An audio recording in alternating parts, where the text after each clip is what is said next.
kenal dengan saya, dan dia bilang begini, Mbak, bagaimana kondisinya? Saya gitu, Mbak, tahu nggak, Mbak waktu kepleset itu air yang Mbak keplesetnya itu adalah hal pekerjaan yang dilakukan saat itu oleh petugas orange. Jadi entah kenapa aku bisa langsung sadar. Untungnya tidak sampai ke vena, teman-teman. Jadi saat itu aku tidak pingsan, nggak langsung pingsan.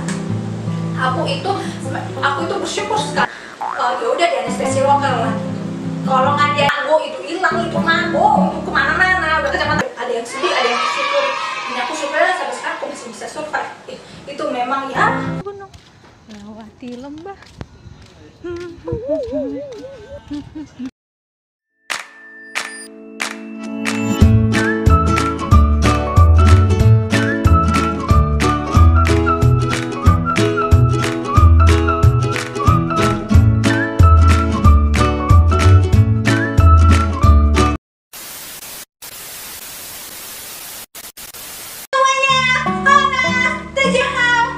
Selamat datang ya teman-teman, welcome back to my channel Juresti. Sebelumnya teman-teman, aku berterima kasih kepada kalian semua yang sudah mensupport dengan baik video pertama maupun video kedua. Sudah like, subscribe dengan baik ya teman-teman. Mungkin di sini ada teman-teman yang sudah share, aku berterima kasih juga ya. Nah di video ketiga hari ini, video ketiga hari ini teman-teman, kalau teman-teman melihat dari video pertama maupun video kedua ya teman-teman pasti tahu ya kalau kondisi saya bagaimana saat ini. Itu tidak sengaja ya teman-teman, saya mengalami satu musibah yang kurang menyenangkan ya. Saya itu terpleset di tanah. Waktu itu saya mau pergi ke suatu tempat, saya terpleset gitu ya teman-teman. Nah hari ini kan mau jadwal kontrol yang ketiga teman-teman, karena sudah waktunya sih menurut saya. Nah, beberapa hari yang lalu teman-teman, saya itu ketemu dengan tukang jual makanan yang kenal dengan saya, yang kenal dengan saya. Dia bilang begini, Mbak, bagaimana kondisinya? Dia tanya begitu sama saya kan. Terus saya cerita lagi. Saya bilang, saya ceritakan kondisinya. Terus dia dia bilang gini sama saya gitu, Mbak, tahu nggak?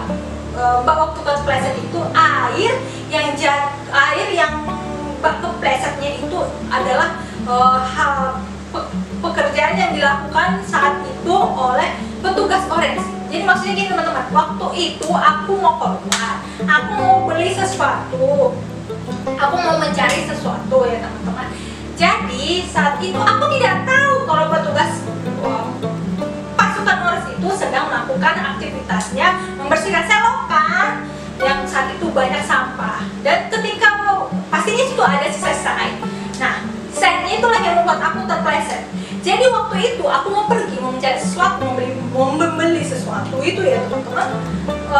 Di situ aku sudah melihat di situ ada air.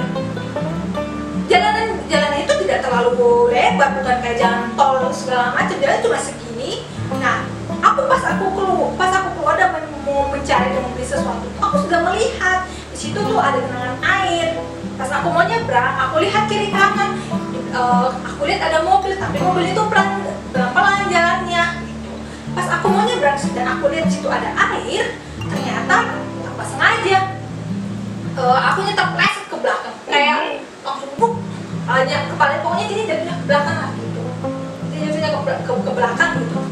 Tapi untungnya saat itu aku bersyukur, entah kenapa aku bisa langsung sadar.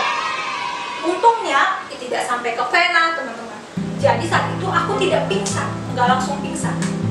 Aku itu bersyukur sekali dengan walaupun saat itu pas aku lagi jatuh itu aku langsung tolong sama tukang pasukan orange sama yang tukang jualan juga. Mereka bilang, Mbak, tangannya berdarah. Aku kaget, kok berdarah? Kepalanya berdarah. Aku pikir darahnya itu, darah di kepala itu maksudnya kepala yang jatuh belakang itu lubangnya kecil gitu kan. Ternyata enggak gede, banyak banget darahnya. Akhirnya aku itu ditolong dan langsung dibawa sama pasukan orange itu yang pertama ke puskesmas.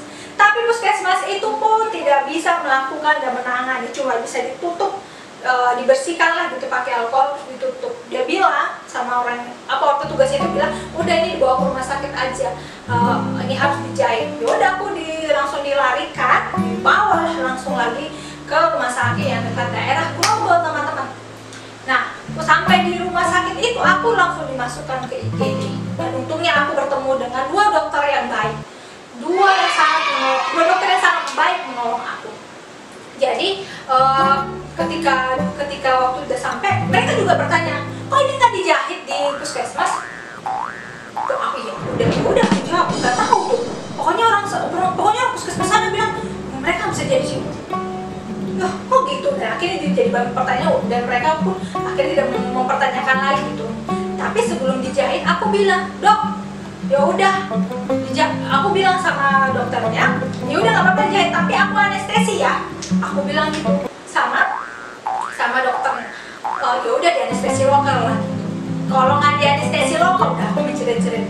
Karena ini adalah kali keduanya ya teman-teman, aku itu mengalami satu pergumulan yang sama. Waktu pertama kali itu, dan aku pertama kali waktu kecil aku juga pernah mengalami yang sama gitu. Umur berapa ya? Aku lupa, pokoknya SD lah. Itu keterpleset di kamar mandi waktu kecil banget, waktu aku di kampung. Jadi itu aku terpleset di kamar mandi, ya memang kurang hati-hati. Tapi kalau di kali ini aku hati-hati, tapi tetap aja namanya musibah. Nah itu kalau yang pertama itu di dagu di dagu itu ada 12 sekting, karena itu lebih dalam. Bersyukurnya ini itu kepala itu cuma 5 jahitan dan tidak kepak dan tidak kena pena sih sebenarnya. Kalau kena pena aku udah pingsan.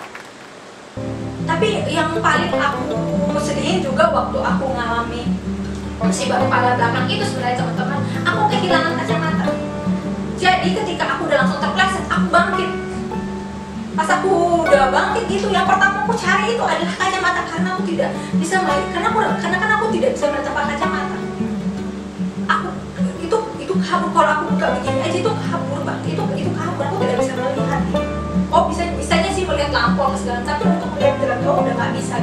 Jadi aku benar-benar kehilangan kacamata. Terus yang kedua adalah yang paling aku syukuri saat itu adalah aku tidak bawa handphone. Kalau aku bawa handphone hari itu, aku tidak bisa menghubungi adikku dan juga adik iparku, karena karena aku cukup kalau misalnya aku ada kenapa-napa, mereka yang selalu aku hubungi. Untuk aku tidak, kalau bawa udah kalau kata orang Batak itu ya, mango itu hilang, itu mango itu kemana-mana, udah kacamata hilang, udah kacamata mango gitu, handphone juga hilang, aku tak bisa menghubungi gitu kan. Itu sih sebenarnya teman-teman. Jadi aku bersyukur pada saat itu aku tidak bawa, memang aku bawanya dompet, tapi untung dompetku ini pas aku lagi jatuh, aku langsung aku pegang terus, jadi gak jatuh ke tanah, gak hilang, gak jatuh kemana-mana, gak hilang sih maksudnya ya teman-teman. Ya gitu teman-teman, itu yang aku syukuri. Ada yang sedih, ada yang syukur, dan aku syukur sampai sekarang aku masih bisa survive. Itu memang ya suatu bisa dibilang itu ya anugerah banget lah gitu. Jadi hari ini aku mau kontrol yang ketiga teman-teman, dan kata dokternya waktu aku kontrol yang kedua itu, kan aku udah tulis tuh di video yang kedua, aku disuruh makan begitu loh. Aku sudah coba ya teman-teman, tapi aku tidak tahu hasilnya. Kalau menurutku setelah aku makan itu hasilnya, itu sih ada hasilnya yang lebih baik gitu. Tapi kan aku tidak tahu secara ini ya, secara langsungnya gitu. Dan aku berharap yang hari ini itu bisa lebih baik. Nah, aku belum tahu apakah masih terus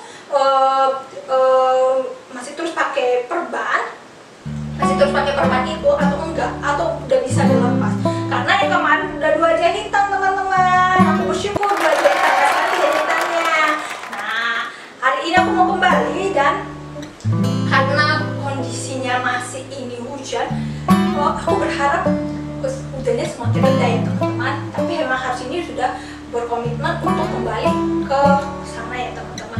Tapi sebelumnya aku mau ganti baju, karena ya seperti biasa mau ketemu sama dokter gitu ya teman-teman.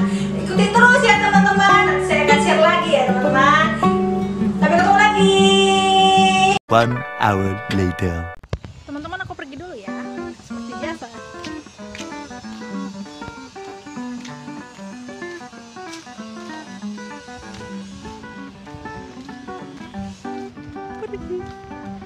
Pergi dulu.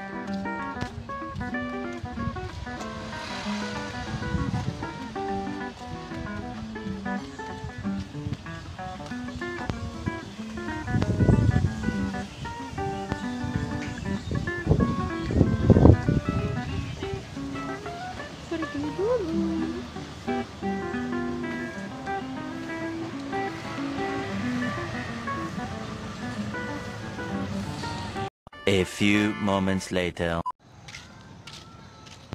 Seperti biasa, sudah mau sampai teman-teman.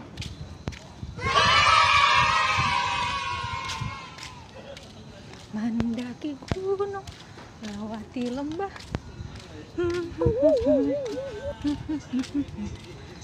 Dududududu. Dududududu. Sampai ya teman-teman.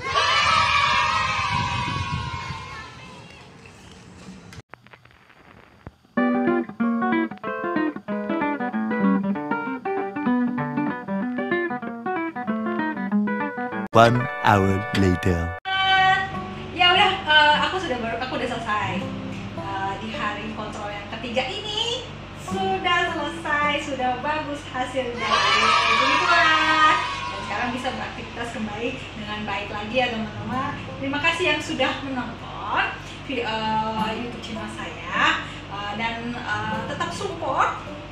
Di channel ini pasti akan aku men-sharingkan tentang pastinya tentang cancer, pastinya tentang apa namanya kegiatanku yang ada di aktivitas manapun gitu ya teman-teman.